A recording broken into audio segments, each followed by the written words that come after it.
Hello friends, home science with Vandana में आपका स्वागत है। फ्रेंड्स, आज हम बात करेंगे प्राथमिक चिकित्सा। ये हमारा प्राथमिक चिकित्सा पे हम प्रैक्टिस सेट देखेंगे। 13वां यूनिट है ये। 13वें यूनिट की बात करेंगे, जो इसका प्रैक्टिस सेट हमें करवाना है। आज हम इसी करवाएंगे। तो ये चलते हैं फिर आगे। तो ये हमारा पहला क्वेश्चन है, प्राथमिक चिकित्सा का उद्देश्य नहीं है घायल के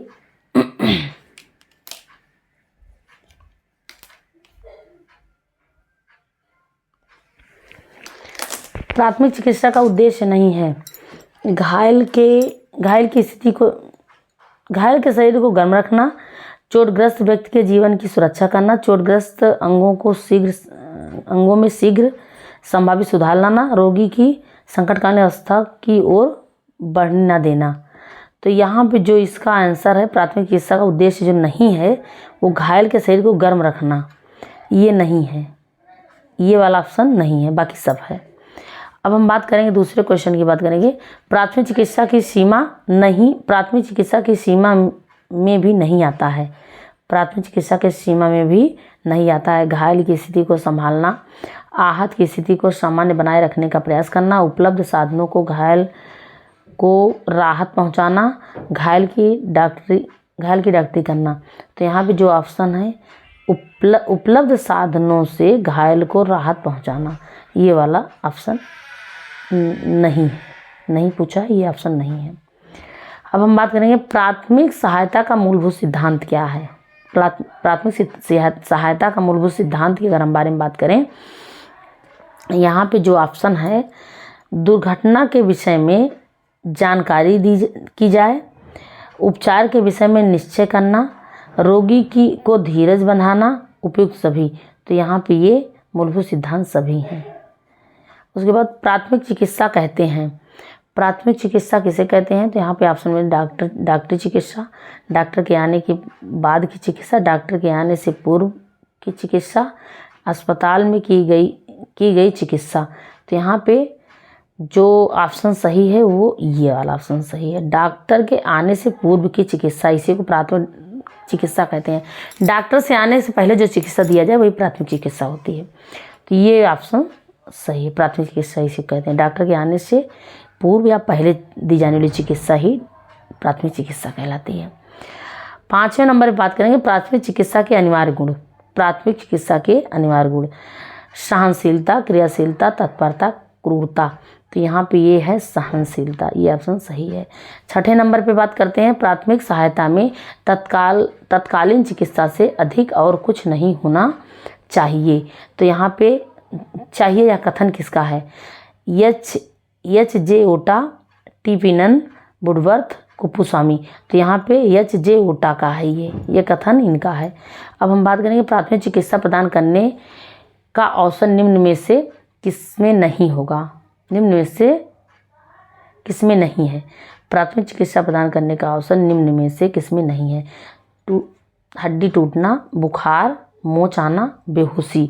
तो ये बुखार आना प्राथमिक चिकित्सा के उसमें नहीं आ रहा है। प्राथमिक चिकित्सा होना चाहिए। 8वें नंबर की बात कर रहे हैं, प्राथमिक चिकित्सा होना चाहिए। विवेकी, अच्छा, विनम्र, उपयुक्त में से कोई नहीं। तो यहाँ पे विवेक से काम लेना चाहिए प्राथमिक चिकित्सा में। दुर्घटना स्थल पर भीड़ को क्या करना चाहिए? हटा देना चाहिए, एकत्र कर लेना चाहिए, व्यवस्थित कर देना चाहिए, उपयुक्त में से कोई नहीं। तो यहाँ पे भीड़ को हटा देना चाहिए दुर्घटना स्थल से। अब हम बात करते हैं प्राथमिक चिकित्सा का उद्देश्य है। जो पहला क्वेश्चन वो ये 10वें नंबर क्वेश्चन है, प्राथमिक चिकित्सा का उद्देश्य है तुरंत सहायता, जीवन रक्षा, अस्थायी चिकित्सा, उपयुक्त सभी। तो ये सभी हैं यहाँ पे, उपयुक्त सभी। अब हम बात करेंगे फर्स्ट एड बॉक्स संबंधित है। फर्स्ट एड बॉक्स संबंधित है किसी प्राथमिक चिकित्सा संबंधित सामग्री और संबंधित औषधि से, बच्चों के मध्याह्न भोजन से, बस या ट्रक। ये देखो सारा है, पर ये वाला ऑप्शन सही है। उसके बाद हम बात करेंगे प्राथमिक चिकित्सा को सदैव रखना चाहिए धैर्य, शासन, कुशलता, योग्यता। तो यहाँ पे धैर्य रखना चाहिए, ये वाला ऑप्शन सही है, धैर्य वाला। फिर प्राथमिक चिकित्सा का अनिवार्य गुण नहीं है सहनशीलता, क्रियाशीलता, तत्परता, क्रूरता। तो अनिवार्य गुण जो है क्रूरता नहीं। अगर कोई व्यक्ति क्रूर होगा तो वो प्राथमिक चिकित्सा दे ही नहीं पाएगा। फर्स्ट एड बॉक्स में सामग्री होनी चाहिए तिकोनी पट्टी, उपखपच्ची, छोटी कैंची, उपयुक्त सभी। तो ये सब होने चाहिए, ये सभी ऑप्शन सही है। उसके बाद लास्ट का क्वेश्चन इस यूनिट का है, जो इसमें क्वेश्चन बने हुए हैं, 15 क्वेश्चन टोटल बने हुए हैं। तो लास्ट का क्वेश्चन, डॉक्टर के पहुंचने से पूर्व दुर्घटनाग्रस्त व्यक्ति को दी जाने वाली चिकित्सा सहायता कहलाती है प्राथमिक चिकित्सा। ऑप्शन सही है, ये ऑप्शन सही है, यही ऑप्शन सही होगा इसमें। अब हम इसी यूनिट में, इसी प्रैक्टिस सेट में दूसरे यूनिट की बात कर लेते हैं, क्योंकि इसमें बहुत कम ही क्वेश्चन बने हुए हैं। तो हम इसी में दूसरे यूनिट की बात कर लेते हैं। इसी में अस्थिभंग की बात कर लेते हैं। अस्थिभंग से बनने वाले क्वेश्चन, फ्रैक्चर से। अस्थिभंग वाले क्वेश्चन की बात यहाँ कर रहे हैं। पहला क्वेश्चन है, इसमें तो बहुत क्वेश्चन दिए हैं, 28 क्वेश्चन बना हुआ है इस यूनिट से, 28 क्वेश्चन बने हुए हैं इस अस्थिभंग वाले। बात करते हैं पहले क्वेश्चन की। केवल हड्डी का टूट जाना, चटक जाना अस्थिभंग का कौन सा प्रकार है? सरल अस्थिभंग, विषम अस्थिभंग, बहुखंड अस्थिभंग, कच्ची अस्थिभंग। तो ये सरल अस्थिभंग होता है, सिर्फ हड्डी चटक जाए और टूट जाए। हड्डी का टूट जाना, चटक जाना, एक ही स्थान से जो होता है वो सरल अस्थिभंग होता है। उसके बाद दूसरे नंबर का, जब कभी हड्डी टूटने के साथ साथ किसी आंतरिक भंग या एक स्नायु या किसी महत्वपूर्ण रक्त धमनी को भी चोट लगती है तो इसे कहते हैं। जब हड्डी टूटती है, टूटने के बाद किसी स्नायु या किसी धमनी में हड्डी घुस जाए या चोट पहुंचा दे, हानि, तो वो कौन सा हड्डी के टूटना कहलाता है? ये देखो, विषम अस्थिभंग, जटिल अस्थिभंग, और उसके बाद हम बात करेंगे यहाँ पे बहुखंड अस्थिभंग, सरल अस्थिभंग। तो ऑप्शन जो सही है ये जटिल अस्थिभंग होता है, ये ऑप्शन सही है, जटिल अस्थिभंग होगा यहाँ पे। जो हड्डी टूटकर किसी धमनी या केशिका में, स्नायु में, केशिका में जब फाड़ दे, धंस जाए, तो उसे जटिल अस्थिभंग कहलाता है। उसके बाद तीसरे नंबर की बात करते हैं। कूल्हे का अस्थिभंग अधिकतर होता है बच्चों को, किशोरों को, युवाओं को, वृद्धों को। तो ये जो अस्थिभंग होता है वो वृद्धों को होता है। कूल्हे वाली समस्या वृद्धों में सबसे ज़्यादा देखी जाती है, ये वाला ऑप्शन सही है। इसके बाद अब हम बात करेंगे यहाँ पे चौथे नंबर की बात करेंगे। हाँ, ये वाला है, ऊपरी बाहु की अस्थि कितने स्थानों से टूट सकती है? ऊपरी बाहु की अस्थि कितने स्थानों से टूट सकती है? 2, 3, 4, 5। तो यहाँ पे 3 स्थानों से टूट सकती है। ये ऊपरी बाहु की हड्डी 3 स्थानों से टूट सकती है, ये ऑप्शन सही है। उसके बाद 5वें नंबर की बात करेंगे। यदि टूटी हुई हड्डी पेशी एवं त्वचा को फाड़कर बाहर निकले तो अस्थिभंग की पहचान कैसे होगी? दर्द और सूजन से, अंग के निष्क्रिय अथवा विकृत होने से, अंग के निर्जीव होकर लटकने से, उपयुक्त में से किसी एक कारण से। तो यहाँ पे जो है ये वाला ऑप्शन सही है। ये जो उपयुक्त कोई भी एक कारण होगा, दर्द और सूजन भी होगी, और उसके बाद अंग की निष्क्रिय अथवा विकृति हो जाएगी, अंग के निर्जीव होकर लटकने से, उपयुक्त में से किसी एक कारणों से, उपयुक्त में से किसी एक का मतलब जो भी यहाँ दिखाई समस्या दे रही है ये सब हो सकते हैं। ये उपयुक्त में से किसी एक कारण या इन्हीं में से सभी से हम बात कर लेते हैं, ये वाला ऑप्शन सही है। ठीक है, ये ऑप्शन सही है। उसके बाद हम बात करेंगे हड्डी की टूट का प्रकार नहीं है। यहाँ पे दिया गया साधारण टूट, विशेष टूट, विषम टूट, स्पष्ट टूट। तो ये अस्पष्ट टूट कोई टूट नहीं होती है। हड्डी टूटने का स्पष्ट टूट कोई टूट नहीं होती। हड्डी की टूट सामान्य तौर पर कितने प्रकार की होती है? 5, 7, 3, 9। तो यहाँ पे जो ऑप्शन में है वो 7 प्रकार की होती है। 7 प्रकार की हड्डियों की टूट होती है। और इस बुक को हम रीडिंग करवा रहे हैं, रीडिंग करवाएंगे टोटल, पर अभी हमारा वो पीछे प्रैक्टिस से पहले दे रहे हैं। यूनिट जो है हमारा वो दूसरा कंप्लीट होगा, तीसरे यूनिट में लगे हुए हैं प्रैक्टिस में। वो क्लास जो हमारी है रीडिंग वाली क्लास जो तीसरे यूनिट की शुरू होने वाली है। 2 यूनिट हम कर चुके हैं। तो ये हमारा जो था अस्पष्ट टूट कोई ऐसा टूट नहीं होता है। अब हम बात करें हड्डी की टूट सामान्य तौर पर कितने प्रकार की होती है, तो 7 ये भी देख लिए। अब हम बात करें हड्डी की टूट का कारण नहीं है। सीधी टूट, तिरछी टूट, कुटिल चोट, और कुटिल चोट पुट्ठे से पुट्ठे के क्रम से शक्ति द्वारा टूट। तो यहाँ पे जो ऑप्शन है वो ये तिरछी टूट कोई टूट नहीं होती है। यहाँ पे ऑप्शन ये सही है।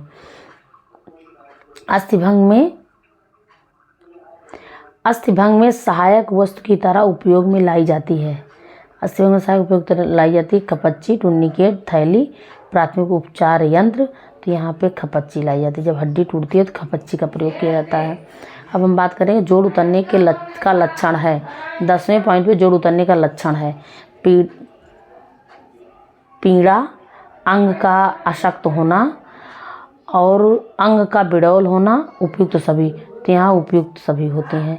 जोड़ उतरने के सभी लक्षण होते हैं। उसके बाद हम बात करें खोपड़ी की चोट लगने से किसको आघात पहुँचता है। मस्तिष्क, बाहु, मेरुरज्जु, उरु। तो यहाँ पे जो चोट लगता है वो खोपड़ी में चोट लगेगी तो मस्तिष्क को हानि पहुँचेगा। जोड़ उतरने पर प्राथमिक चिकित्सा को करना चाहिए। जब जोड़ उतर जाए प्राथमिक चिकित्सा को क्या करना चाहिए। मालिश, कोहनी को झोली में लटकाना, कसे वस्त्र, गर्म पानी। तो यहाँ पे कोहनी को झोली में लटकाना। जोड़ उतरने पे यही क्रिया की जानी चाहिए। मोच का लक्षण 3 नंबर का है। मोच का लक्षण मोच का लक्षण अंग विशेष में सूजन, अंग विशेष के जोड़ में पीड़ा होना, जोड़ हिलने डुलने में अशक्त हो जाना, उपयुक्त सभी। तो यहाँ पे सारे ऑप्शन सही हैं। उपयुक्त सभी मोच का लक्षण सब हैं। अस्थिभंग का फ्रैक्चर है। अस्थिभंग या फ्रैक्चर है हड्डी में चोट लगने से उनका टूटना, हड्डी का अपने स्थान से च्युत हो जाना, हड्डी का क्षय, उपयुक्त में से कोई नहीं। तो यहाँ पे ये हड्डी में चोट लगने से उनका टूटना, ये ऑप्शन सही है। अब यहाँ पे हम बात करेंगे 15 नंबर पे अत्यधिक ऊंचाई से गिर जाने से कूल्हे के जोड़ के पास से जांघ की हड्डी फीमर के टूट जाने का कारण है। अप्रत्यक्ष चोट, प्रत्यक्ष चोट, पेशीय चोट, उपयुक्त में से कोई नहीं। तो यहाँ पे अप्रत्यक्ष चोट है ये। अब हम बात करेंगे हड्डी टूटने का लक्षण एक चिन्ह है। चोटग्रस्त भाग पर अत्यधिक या असहनीय दर्द, अंग सूजा हुआ, विकृत या असामान्य स्थिति में,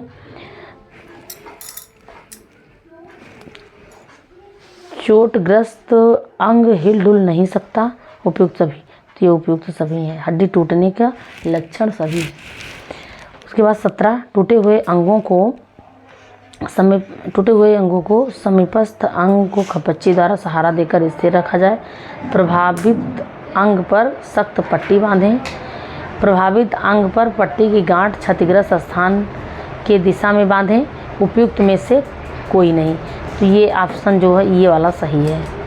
समीपस्थ अंग को खपच्ची द्वारा सहारा देकर स्थिर रखा जाए, क्योंकि जो टूटे हुए अंग होते हैं अगर वो स्थिर नहीं रखा जाएगा, हिले डुलेगा तो हड्डियाँ अपने स्थान से हट जाएंगी, इसीलिए ये वाला ऑप्शन सही है। उसके बाद हम बात करेंगे 18 नंबर पे रीढ़ की हड्डी टूटने का कारण हो सकता है। रीढ़ की हड्डी टूटने का कारण हो सकता है भारी वजन उठाने से, अत्यधिक ऊंचाई से कूल्हे पर बल गिरने से, अचानक रूप से आगे की ओर गिर जाने से, फलस्वरूप उपयुक्त सभी। तो ये रीढ़ की हड्डी टूटने का सभी कारण होता है। आगे की तरफ कोई व्यक्ति गिरता तो भी रीढ़ पे प्रभाव पड़ता है। 19 नंबर क्वेश्चन, रीढ़ की हड्डी का टूटना स्पाइनल कॉर्ड का क्षतिग्रस्त होना का लक्षण है। कमर के असहनीय दर्द, सीधे खड़े होने में असमर्थता, आघात की स्थिति, उपयुक्त सभी। तो ये सारी स्थितियाँ हैं, सब सही है। तो पसलियों की टूटन में चोटग्रस्त भाग वाले हाथ को मोड़कर सीलिंग में रखें। चोटग्रस्त भाग पर खपच्ची बांधें। रोगी को बैठाने की कोशिश करें। आघात की स्थिति का पता लगाएं। तो यहाँ पे ये वाला चोटग्रस्त भाग वाले हाथ को मोड़कर सीलिंग में रखें, ये वाला ऑप्शन सही है। अब हम बात करेंगे कालिश टूटना। ये देखो यहाँ पे लिखा है कॉलस फ्रैक्चर, कूल्हे की हड्डी की टूटन, अग्रभुजा की रेडियस हड्डी की टूटन, टांग की हड्डी की टूटन, जांग की हड्डी का टूटन। तो यहाँ पे अग्रभुजा, ये ऑप्शन सही है। अग्रभुजा की रेडियस हड्डी के टूटन, ये कालिश टूटना कहलाते हैं। इसको कालिश टूटना, ये अग्रबाहु की रेडियस हड्डी के टूटना, ये ऑप्शन सही है। उसके बाद शरीर के किसी भी भाग में 2 या 2 से अधिक हड्डियों के मिलने के स्थान को कहते हैं जोड़, पसली, पेशी,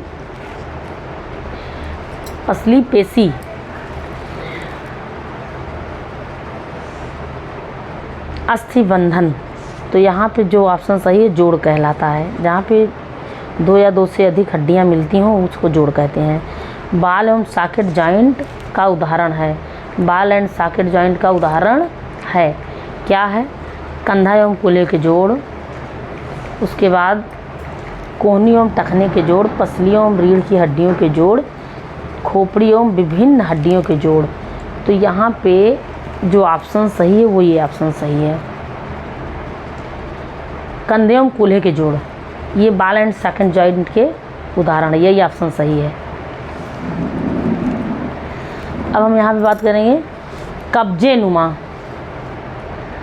कब्जे नुमा